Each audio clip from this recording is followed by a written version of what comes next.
the Honorable President is an accomplice, Honorable Speaker. Why was he giving the 10 million shillings?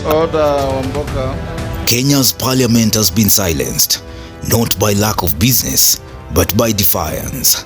On 19th August 2025, early in the morning, the National Assembly failed to kick off its sittings. Committee rooms were locked, corridors deserted, as MPs united in one of the rarest forms of protest, shutting down their own legislative business. The reason? President William Ruto's explosive claims that lawmakers are running parliament like a marketplace of bribes.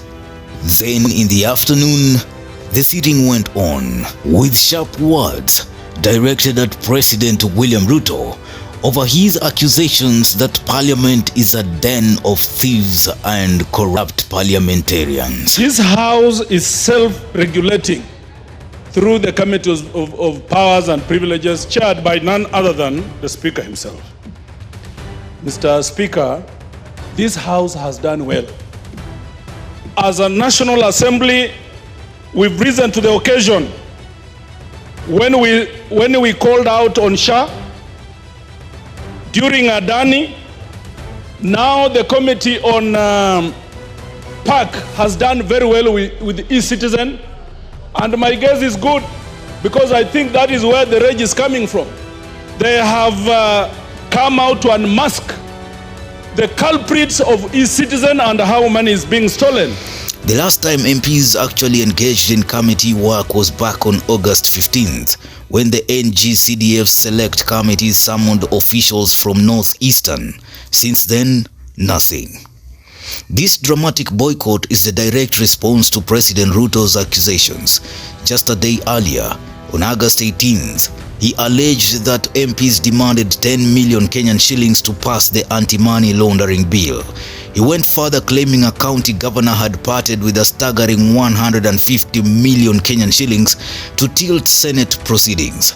In his words, committee sessions have become soko huru, an open market for extortion. Lawmakers, both from government and opposition, have hit back hard that the president's blanket allegations cast the entire institution as corrupt, painting MPs in a dangerous light. To them, Ruto's words are not just an attack on a few individuals, but a direct assault on the credibility of the legislature itself. Their boycott is a demand. Either the president substantiates his claims or he risks weakening parliament as an institution. This house has been called the house of extortion. This house has been called a corrupt house. This house has been alleged to have received some 10 million. My suggestion, Mr. Speaker, authorize the Powers and Privileges Committee to summon the President, or if not the President, then the head of public service. As the minority leader, Mr. Speaker, we will defend Parliament to death. We will defend Parliament to the last breath, Mr. Speaker. It is not fair to condemn the House in its entirety, Honorable Speaker. We have young members like Honorable Njeri, Honorable Joseph, who just joined this House the other day, Honorable Speaker. We have older members like the Honorable Kenyan, the father of the House, who has been here for a long time, and yourself, Honorable Speaker. When this House is condemned, you are condemned. If you are the president, you know those who are stealing. Why don't you arrest them? Why do you come to tell us? What do I have to do with it? You are the president. You are saying you want to fight corruption, and you know those who are stealing. What are you waiting for? Is it our business? If that act was procured through bribery, then that act should be repealed and brought back to this house so that we can act on it again without the bribery. It must be that they are coming for CDF and for RMLF. It is for that reason.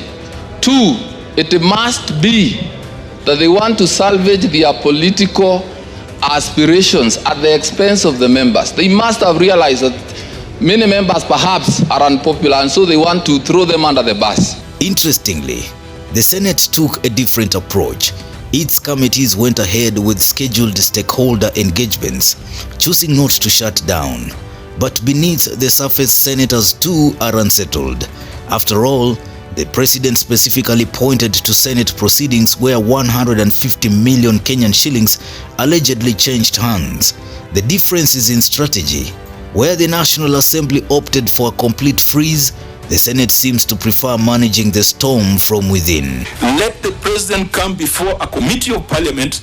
Let him repeat the things he has been saying in public rallies, the things he has been saying in other places. Let him bring that evidence so that it is processed in accordance with the law. They should defend the institution and call out the hypocrites who are pointing fingers at parliament, and yet we know they are the originators of corruption in this country.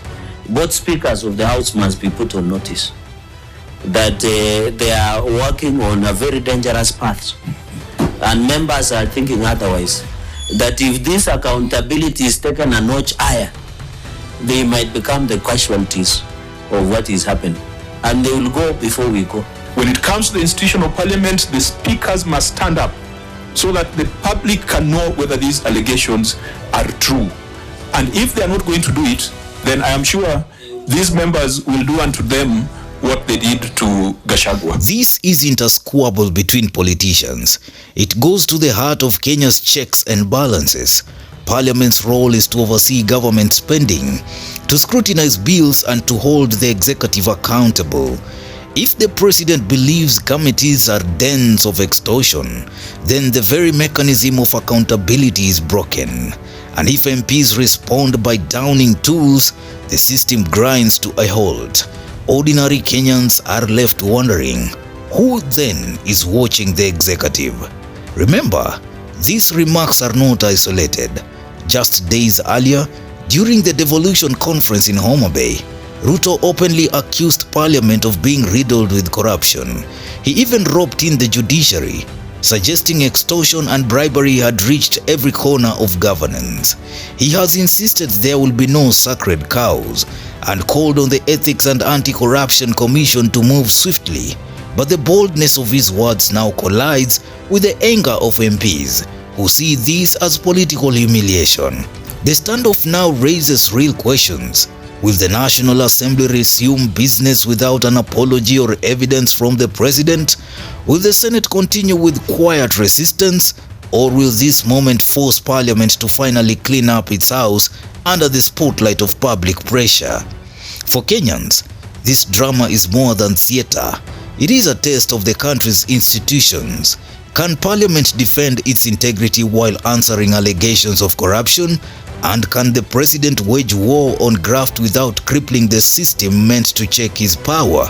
And in a bold move to tighten the race on graft, President William Ruto has even gone ahead to launch a new multi-agency team on war against corruption, consolidating key state organs under one strategic umbrella. According to his latest presidential proclamation, the MAT is designed to unify efforts across multiple agencies, from intelligence to financial regulatory bodies, to enhance coordination, efficiency, and impact in the fight against economic crimes.